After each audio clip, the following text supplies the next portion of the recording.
But I realized that there's power in letting go of any expectations. That was for me, my learning lesson. And I still have to learn that, is that you can't attach to some results that you don't even know what the results going to be. There you go. So let it go. Mm-hmm. Uh, Acknowledge it when it rises, because it will pop up from time to time, and you just let it go. Just let it go. Just like move on. Yeah. Um, Because there's so many people who aren't following, to your point, who are watching, and right. they're seeing and they're hearing, and they're being blessed, and they're being changed, and they're being inspired, but they may not have a physical following, though, but they're looking. you, But you better believe they're looking. this is very true. Very, very, very true. Um, have you had your yoga practice starting your to teach is to bring it to the community? Have you had any reactions from those that are not part of the BIPOC community, or participation with, or um, any kind of, I guess it is reactions to? Do people come who are white to your classes? So it's interesting that you asked that. So I teach a class in Delaware, but it's with a corporation. It's a health insurance company, AmeriHealth, here in Delaware. Mm-hmm. And they pay me to teach to the community. They pay me, but they offer it for free to the community. Mm-hmm. So that is a more diverse class base, for that particular class. The class that I've curated for in Philadelphia, I always had an open mind policy, but my desire initially to even go and teach was to share with women of color what I learned and what I benefited from. So my husband, he's been such a big champion of mine. He helped me, I wasn't even on social media. He helped me create the Instagram page, and he helped build my website, and he did all the marketing for me. So, Wow. he targeted, sorority girls, and, Wow. you Mm-hmm. know, women in this age bracket and this community. And my class represents who we actually targeted. So I would say that more times than not, it's pretty much all women of color, that's in my class. And it's, to me, it's healing, because, you Mm. know, as a Black woman, especially us who are mothers, our fears are a little different, Mm. right? Our experiences in the workplace as professionals are a little different. Um, our stressors are just a little different, just because of cultural backgrounds. So I'm able to speak directly, Mm-hmm. and specifically, to those women from my own experience. I'm not telling you what I heard. I'm Right. telling you what I've experienced. Right. And that truth, it harbors a lot of power behind it. So that's why I do that. And I still, even in my diverse class, I approach that a little differently, Um, Mm-hmm. our commonality in that space is we're women, we are all Right. women. I do have some guys that come as well.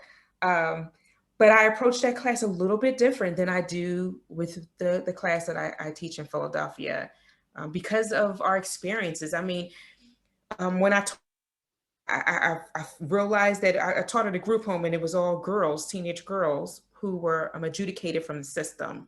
Mm-hmm. And I knew I had to approach them differently. These are young ladies who experienced trauma. Big time. The hardest thing I feel like I have experienced as a yoga teacher, teaching women of color and those young ladies, something as simple as just being vulnerable. So Mm. getting them to take their socks off, Wow. getting them to lay in shavasana with their arms open and their legs open and their chest and the protective space just open, was a Yeah. challenge. Their instinct was to do this. Hmm. So I was able to just really observe a lot of differences based off of our experiences, our backgrounds, and our cultures. And because of that, that's my mission. My mission is to serve all, but definitely carve out some space, to help heal, in that community. Hmm. Wow. That point about openness and being able to recognize that, it's why all those heart openers, as we know, are so emotional because you really are quite vulnerable. Yes, And for those with our experience, that's like, that takes a lot for us to say, oh, sure. And that's just a physical manifestation of it. definitely.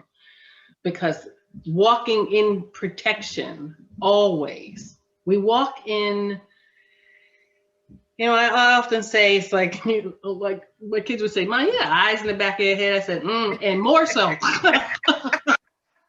and more so, um, because you try not to. I know for me, I'll try not to always be on the, but I'm an observer, and I'm, you know, let me make sure that things around me are okay.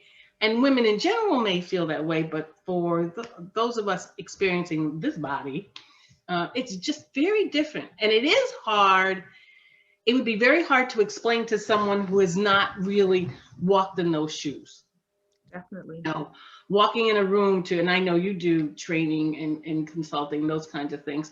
Walking in a room full of, I've done keynotes and I've looked at it on hundreds of people and I go, well, damn, do I at least see one of me or whatever? And then for a moment, there's that catch of, whew, talk about vulnerability, but I'm going to be in the room, but I take a moment and peruse, because sometimes there may be that one or two people that I can gaze upon and sort of get myself together, or Yes, feel yes, feel more solid, feel more rooted. And it's very hard to explain when you live in this historical body, even if it's not your personal history. That's what I often tell people. hmm Our histories, emotional histories, get passed down whether we realize it or not. uh, definitely. and regardless of who you are, and our emotional histories are filled with so much stuff. And to Definitely. be able to be in a space where someone you can connect with in that way is extremely important. I know I've been trying to find a community where I could offer. Spain is just too hard. I'm not even going to go there. We're moving. We're staying in Spain, but we're moving. Mhm. And the hope is, because it's a bigger city, that I can connect with a larger group of people of color and can, be able to offer things, community things for meditation or whatever, in order to be able to do that. Because like you have a heart for women, as people say. I have a serious heart for women Yes. and really want to be of some sort of help for folks. But I find it interesting, and we walk that line. There is the work me, you know, and then there's the other me that Just you talked about being a keynote speaker and looking out and finding someone where you can draw on that energy. To be seen, I mean, to not physically just be seen, but to truly be seen is mm, powerful. And me knowing who I am has been my superpower. There's not a mhm, lot of us who really know who we are. that's true. Um, on a surface level, I am Tiffany. I'm the daughter of Danette. I'm the granddaughter of Jessie May. I'm the great granddaughter of Sally Mae. I'm the great great great granddaughter of Hannah May. And Hannah was born into slavery. Mm, And me having that history is rare in our community. And just knowing their stories and what about they that. experienced that helped shape and mold my best self and my lower self is giving me the tools to be able to make myself a better. Tiffany. Mm-hmm. And because of that knowledge, and because I know that a lot of us in our community lack that knowledge to be able to pinpoint who the great great great grandmother is, because the lack that interruption of history, it seems like it's something that's small, but it's not. It's huge.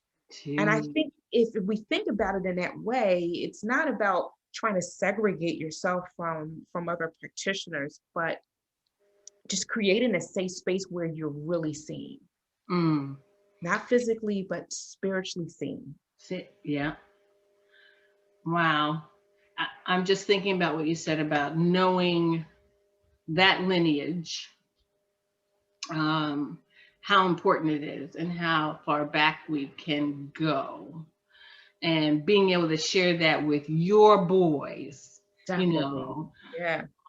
so that they can share it with those that they know and the children that they may have. Is so important. And I can identify because people will say, "You remember all those?" I said, because the stories and the histories were passed down, Yeah. And uh, I know that my great great grandmother, Annie Cassie McKenzie, at least the name that they gave her, um, I know that she was 7 during the emancipation, but so Mm-hmm. that I can't go back any further than that Yeah. yet. I would love to be able to, but to know that piece of history and to know that our sons clearly will say, well, yeah, my mom called her granny. And when granny died, my Mm-hmm. mom was 7. The sevens are interesting. Interesting. But to know that history and to bring it with you, to know that, uh, I don't know much about the male side. It's been a very matriarchal, matrifocal family. Mm-hmm. Um, but that is, and I remember the things. Name it and claim it, Sharon. And I remember the things. Walk with pride. If your shoes look good and your hair look good, you all right. All those little messages. All those little messages stay. Yes. And that we can continue to share. But it also roots me,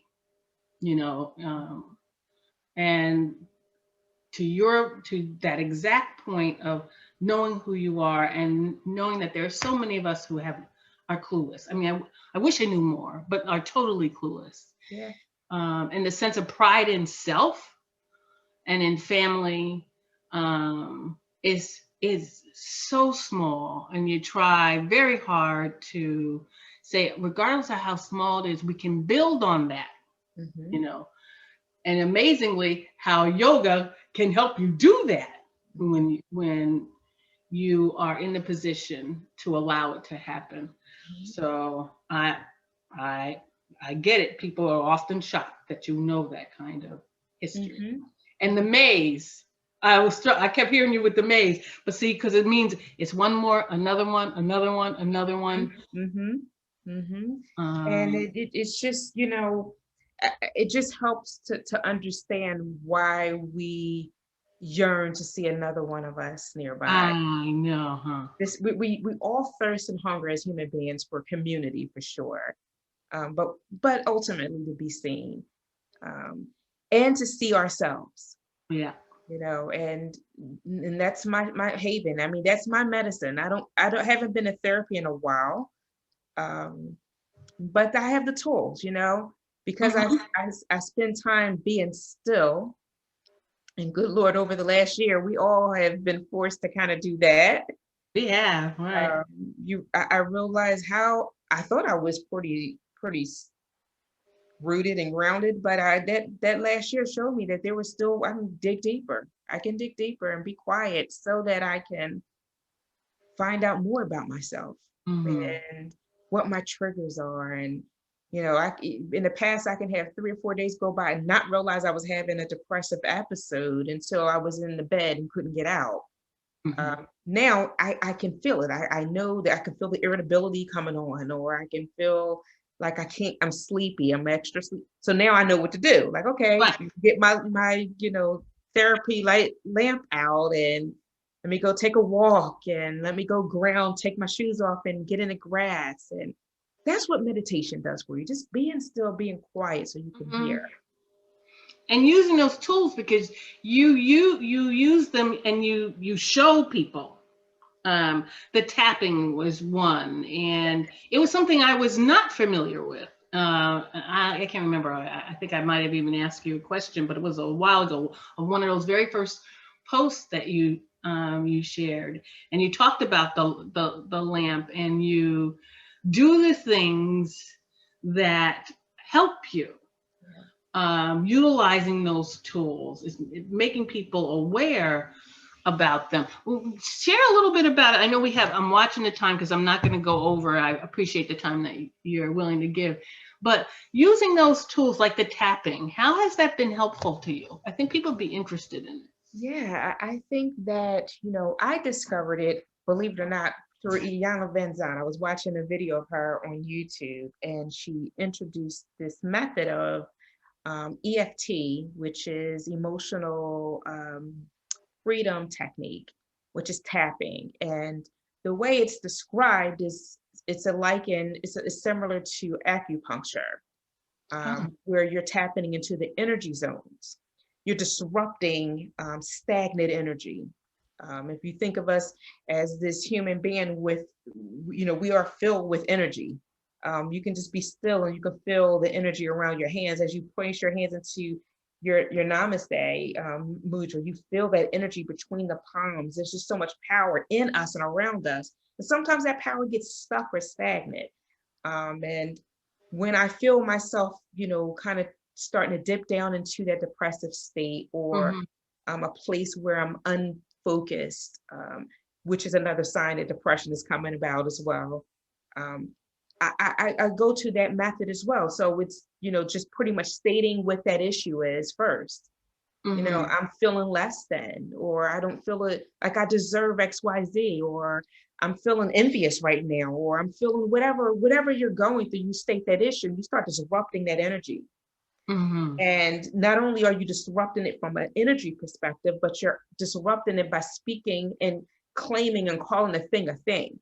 Mhm. And then they talk about all the different touch points, just like you would do when you are in acupuncture. They tap into those energy, the meridian points within your body. Going through it the first time, I'm like, okay, this is weird. Let me Mhm. try it again. And as I tried to do it, I really did feel the start seeing the results maybe 2, 3 days later. And then as I started to be more consistent with it, really just being able to come out of that flow and feel lighter. Mhm. It also is bringing you into the present moment, Yeah. because you can't think about what's to come or what happened 5 minutes ago if you're right now in this moment. You're Mhm. tapping, you're right here, I hear. you're Yeah. in the present. So it's another way to bring you into the now as well.